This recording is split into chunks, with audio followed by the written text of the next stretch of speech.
Bilog na buwan. 2:00 ng madaling araw. Si Lara, 24, ay pauwi mula sa trabaho. Pagkatapos ng isang mahirap na araw, naglakad siya papunta sa isang madilim na kalsada. Tahimik ang gabi.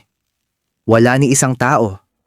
Tanging ang malamlam na liwanag ng bilog na buwan ang nagpapaliwanag sa paligid. Habang naglalakad, nakaramdam siya ng kakaibang presensya.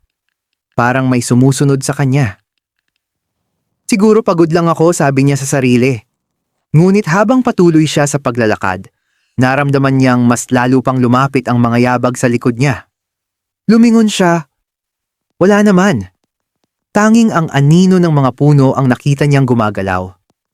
Pero habang tinitingnan niya ang daan, napansin niyang naglalakad ang isang lalaki na nakatalikod sa kanya. Malaking tao, nakaitim na hoodie, at may hood na nakatabing ang mukha.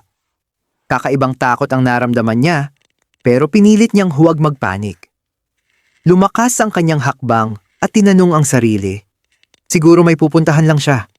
Pero habang papalapit siya sa lalaki, ang katawan nito nagbago ng itsura. Ang silhouette ng lalaki parang nag-e-expand o nagiging mas malaki. Nang sumunod na tingin niya, hindi na ito tao. Isang itim na anino na parang naglalakbay sa hangin, umaabot mula sa ilalim ng buwan. Nagpanik siya, tumakbo siya, hinihingal, nanginginig ang katawan, hindi makatingin sa likod. Hinala niya, sinusundan siya. Pagtapos ng ilang segundo, nakarating siya sa kanto.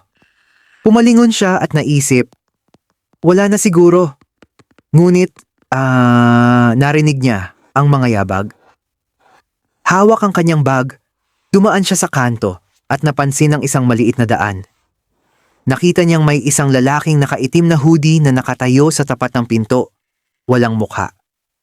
Ang huling bagay na narinig niya bago siya napadpad sa madilim na sulok ng kalsada ay ang tunog ng isang mahinang bulong. Ang iyong mukha, hihingin ko. Outro, for the short. Kung nagustuhan mo ang kwento, mag-like at mag-subscribe para sa iba pang nakakakilabot na kwento na gaya nito. Hanggang sa susunod!